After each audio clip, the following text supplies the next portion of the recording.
Hello students, today we are going to do the chapter number 5, which is Introduction to Euclid Geometry. In Euclid Geometry, you must have to learn and you must have to study deeply about the axioms and postulate, which is given in your book. You should learn these things. Now we are going to solve the exercise 5.1. Just see the first question. Only one line can pass through a single point. किसी एक single point से true false question है, क्या सिर्फ एक ही line draw हो सकती है? एक सिंगल पॉइंट से बहुत सारी लाइंस ड्रॉ हो सकती है. So this is false because from a single point so many lines or infinite number of lines can be passed. Okay, second one, there are an infinite number of lines which can pass through two distinct points. मतलब हुआ कि दो point है हमारे पास और क्या उन दोनों पॉइंट से suppose this is A and this is B, infinite number of lines draw हो सकते हैं. देखो एक लाइन तो ड्रॉ हो गया, लेकिन इससे ज़्यादा कोई भी ऐसी लाइन ड्रॉ नहीं होगी जो ए और बी दोनों से पास हो, तो सिर्फ वन ही होगा और इसलिए ये भी है false. Okay, our next question is a terminated line can be produced indefinitely on both the sides. Terminated line ऐसी होती है, टर्मिनेटेड लाइन जिसको और आगे तक लेके जा सकते हो. तो ये बोला है कि क्या इसको दोनों तरफ हम बढ़ा सकते हैं इनडेफिनेटली? हाँ, बिल्कुल बढ़ा सकते हैं. ट्रू, क्योंकि दोनों साइड बढ़ाने के लिए चांसेस हैं. नेक्स्ट है कि if two circles are equal then their radii are equal. अगर दो सर्कल है, suppose this is a circle and this is another circle, तो क्वेश्चन है कि क्या ये दोनों सर्कल इक्वल होंगे अगर इनका रेडी इक्वल हो, अगर इनका रेडियस इक्वल हो.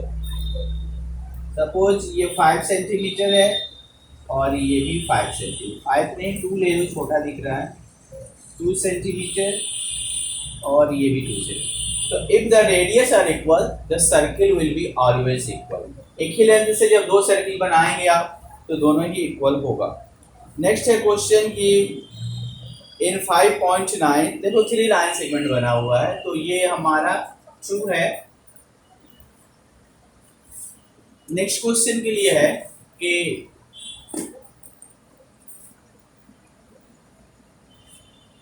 नेक्स्ट क्वेश्चन है कि इन 5.9 लाइन सेगमेंट बने हुए हैं ए बी, फिर बना है पी क्यू और फिर बना है एक्स वन.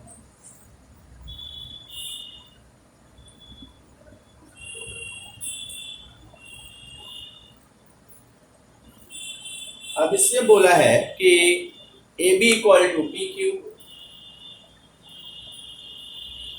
फिर बोला गया है कि P Q equal to X Y. तो आपको बताना है कि then A B equal to X Y.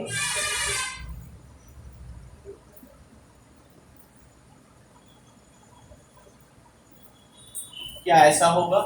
अगर ए बी पी क्यू के इक्वल है और ये पी क्यू एक्स वाई के इक्वल है, तो क्या ए बी और एक्स वाई ये और ये इक्वल होगा? बिल्कुल होगा. एक्सियम से भी होगा. एक्सियम्स जो है आपने पढ़ा है एक्सियम 1 में, आप बुक खोल के देखें. एक्सियम 1 में आपने देखा था कि things which are equal to the same thing are equal to one another. मतलब इसके इक्वल ए बी है और इसके इक्वल ए बी है, तो ये दोनों आपस में भी इक्वल होंगे by the axiom number 1. Okay, now the question number 2.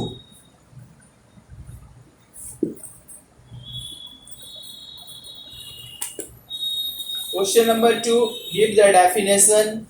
Definitions लिखने हैं आपको, तो आप डेफिनेशंस लिख सकते हो. ये डेफिनेशन आप शुरू से बचपन से पढ़ रहे हो, we have already studied this, but चलो हम बताते हैं थोड़ा शॉर्ट में। पहला है parallel lines. Parallel lines simple सी है डेफिनेशन कि if the distance between two line segment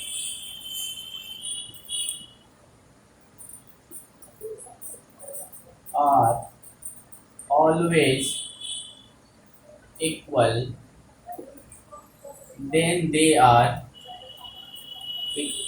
parallel। अगर आपने ये लाइन ड्रॉ किया, ये लाइन ड्रॉ किया, अगर ये डिस्टेंस हमेशा इक्वल है तो ये लाइन पैरेलल है। ओके, नेक्स्ट क्वेश्चन है परपेंडिकुलर लाइंस। परपेंडिकुलर लाइंस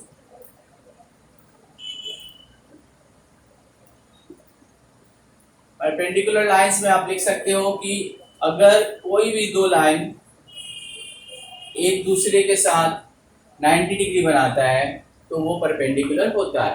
तो if the lines make 90 degree to each other then they are perpendicular. Clear? तो ऐसा है, अगर ये 90 डिग्री का बनाते हैं तो ये इक्वल होंगे, तो आप परपेंडिकुलर होंगे। आप सीधे सीधे लिख दो कि if the lines drawn right angle to each other then they are perpendicular. Next है line segment. Line segment is the part of a line. Line segment is a part of a line. Radius of the circle. अब radius of the circle में आप लिख सकते हो कि जैसे radius, ये सर्किल है, ये सेंटर, ये रेडियस है। तो radius is the distance of the circle from the centre. Radius is the distance of the circle from the centre, या the distance from the centre to the circle is called radius. Distance from the centre to the circle, circle के centre से circle तक का जो distance है वो radius होता है। नेक्स्ट है स्क्वायर। स्क्वायर आपने देखा होगा, ऐसा होता है।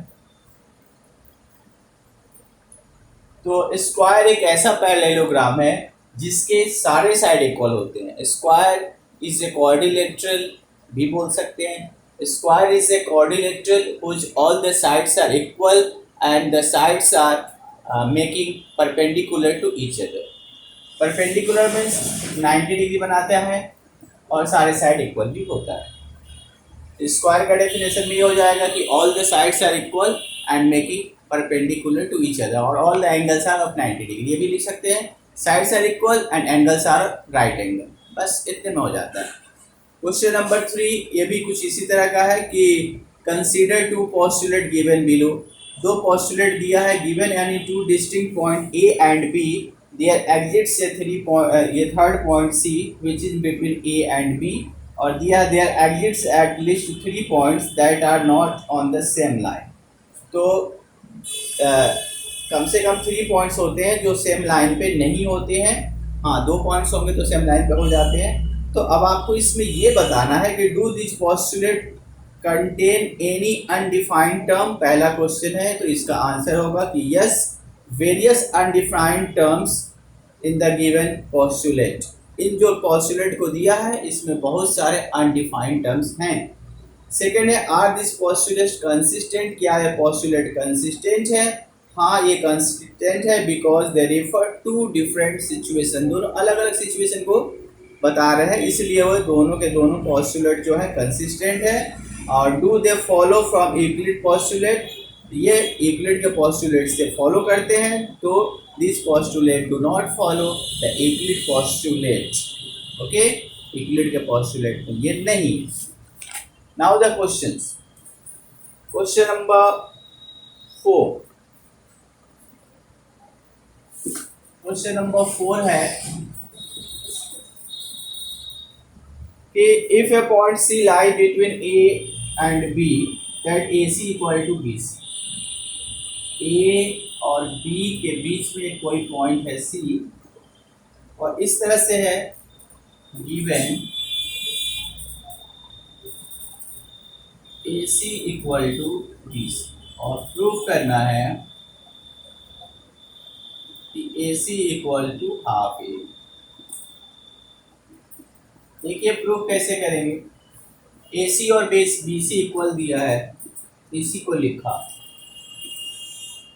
दोनों साइड हमने AC प्लस कर दिया। कह सकते हैं मैथमेटिकली करेक्ट है। ऐसा करने से ये हो जाएगा 2AC और ये हो जाएगा BC प्लस AC। क्या हो जाएगा? BC प्लस AC, ये हो जाएगा AB। अब आप लिखोगे AC इक्वल टू, ये 2 इसके नीचे चला आया और ये आपका प्रूव होगा। तो सिर्फ करना क्या था, ये तो क्वेश्चन में दिया है, दोनों साइड AC प्लस कर दिए। दोनों साइड AC प्लस करने पे क्या हुआ, AC plus AC 2AC, BC और AC, BC पे और AC को प्लस करें तो AB आ गया।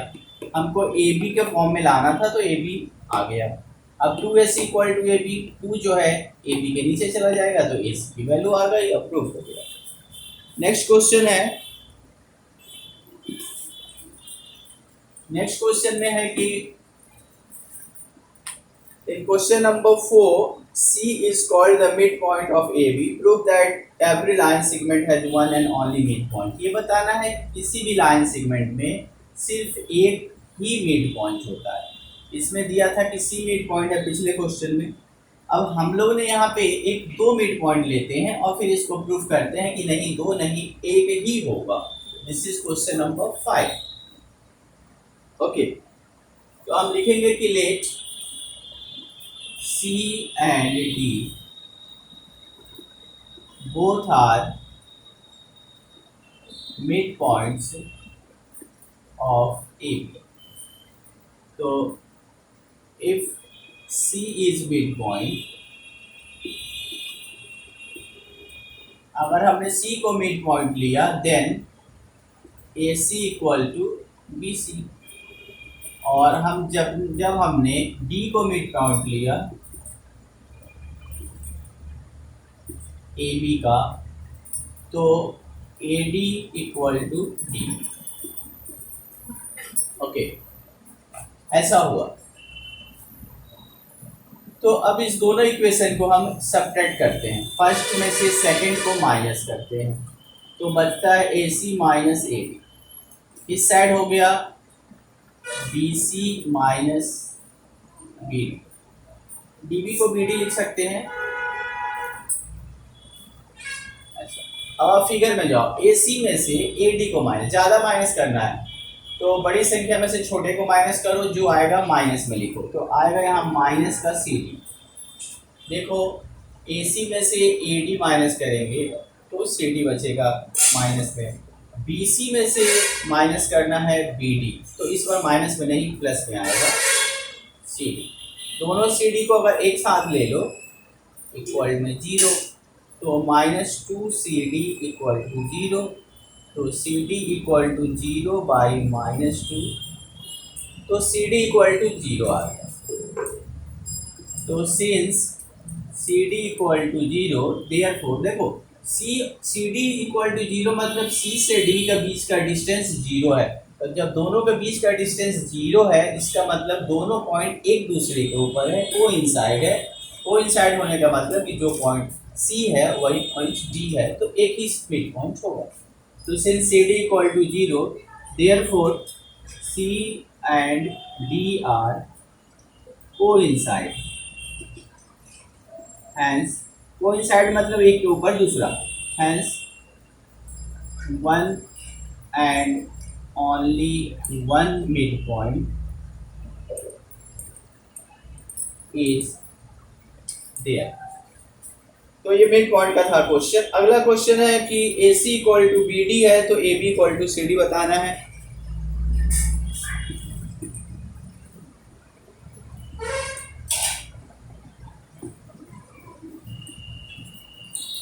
तो इस क्वेश्चन में है कि if AC equal to BD, 6 number question है।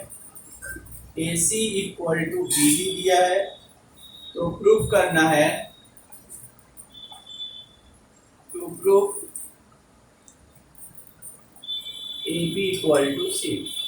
देखो सिंपल क्वेश्चन है, प्रूफ में गए, हमने जो गिवन है वो लिया, AC को ब्रेक किया, AC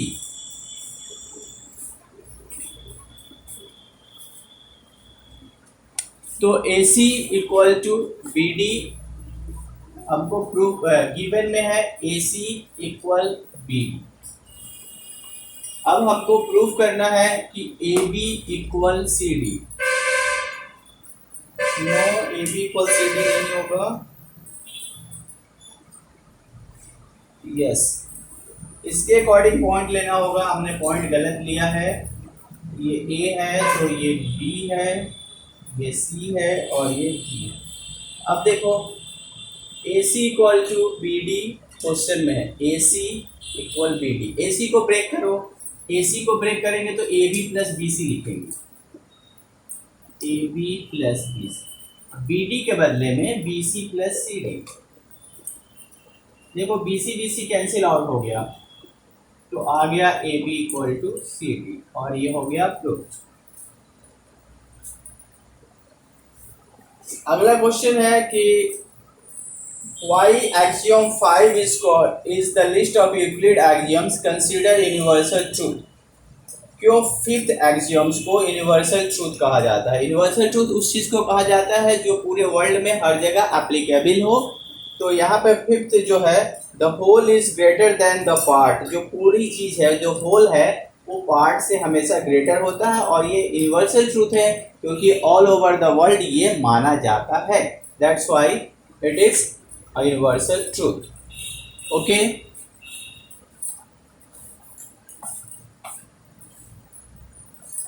okay, thank you, this is all for today, meet you soon in the next video, bye।